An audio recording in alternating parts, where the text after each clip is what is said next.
Salam, mən sizlərə Azərbaycan tarixindən, Azərbaycandakı memarlıq abidələrinin 11-ci əsrdən 15-ci əsrə daxil olmaqda xəritə üzərindən yerləşdiyi ərazini və həmçinin hansı dövlətin zamanında tikilməsini qeyd edəcəm.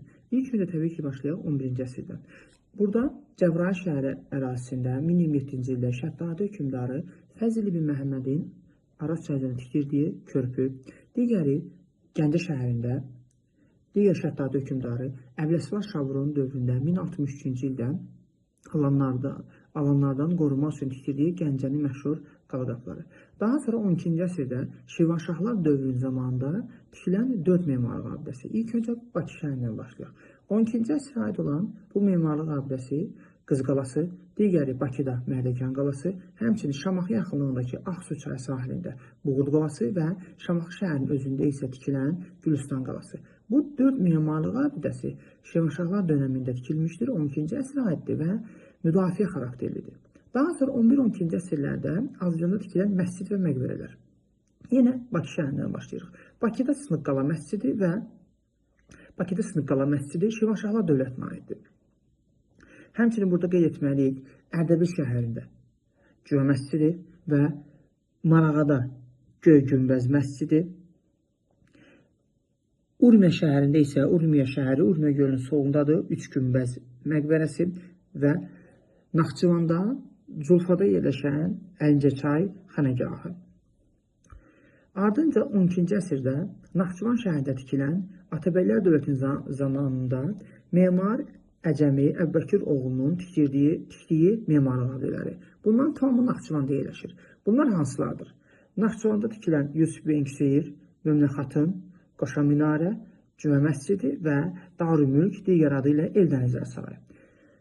13-14-cü əsr Hülakilər və yaxud da Elxanilər dövlətinin zamanında Azərbaycanda tikilən memarlıq abidələri. Burada 2 yeni şəhər var. Mahmudabad və Sultaniyə şəhəri. Mahmudabad şəhəri şəxsən Hülaki hökmdarı Qazan xanın Kür çayına yaxın bir ərazidə tikdirdiyi şəhərdir. Digər yeni salınan şəhər 13-14-cü əsrlərdə müasir mərkəzi İran ərazisində yerləşən Sultaniyə şəhəridir. Həmçinin 13-14-cü əsrlərdə Monqolların 2-ci yürüş zamanında 1235-ci ildə dağıdılan Gəncə şəhərinin 1239-cu ildə bərpası. Digərləri Bakıda. Bunlar hansılardır? Bakıda qeyd etməliyik Nardaran qalası, Ramana qalası, Mərdəkanda Dairəvi qala, Bayıl qalası və Bibi Heybət məscidi. Mərdəkan qalası və Mərdəkandakı Dairəvi qala, bunları necə aid etməliyik? Əgər söhbət getsə ki, Mərdəkan qalası bu 12-ci əsr Bakıda tikilən təbii ki, Şirvanşahlar dövlətinin zamanına aiddir. Yox, əgər Mərdəkandakı Dairəvi qala, bu yenə də təbii ki, Mərdəkanda tikilən 13-14-cü əsr Hülakilər zamanına aid olan bir qaladır.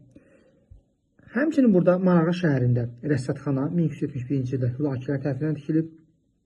Sultaniyə şəhərində Məhəmməd Xudabəndə türbəsi. Qeyd etməliyik ki, burada Təbriz şəhərində Ərk qalası və digər adı da Əlişah məscidi və 14-cü əsrin ikinci yarısında Cəvari hökmdarı Şeyx Üveysin Təbrizdə tikdirdiyi Dövlətxana sarayı, Naxçıvan şəhərində 13-14-cü əsrdə olan Fəzlullah Nəyminin məqbərəsi və son olaraq 15-ci əsr. 15-ci əsr burada 3 dövlətimizin zamanında memarlıq abidələri var. Şirvanşahlar, Qaraqoyunlu dövləti və Ağqoyunlu dövləti. Şirvanşahlar dövlətinin zamanında 15-ci əsr Bakı şəhərində, paytaxt Bakıda Şirvanşahlar saray kompleksi və divanxana kompleksinin daxilində təbii ki, 1465-ci ildə Qaraqoyunlu hökmdarı Cahanşahın Təbrizdə tikdirdiyi Göy məscid, həmçinin Ağqoyunlu hökmdarı Həsən Padşahın Təbrizdə tikdirdiyi Həsən Padşah məscidi və Qeysəriyyə bazarını qeyd etməliyik.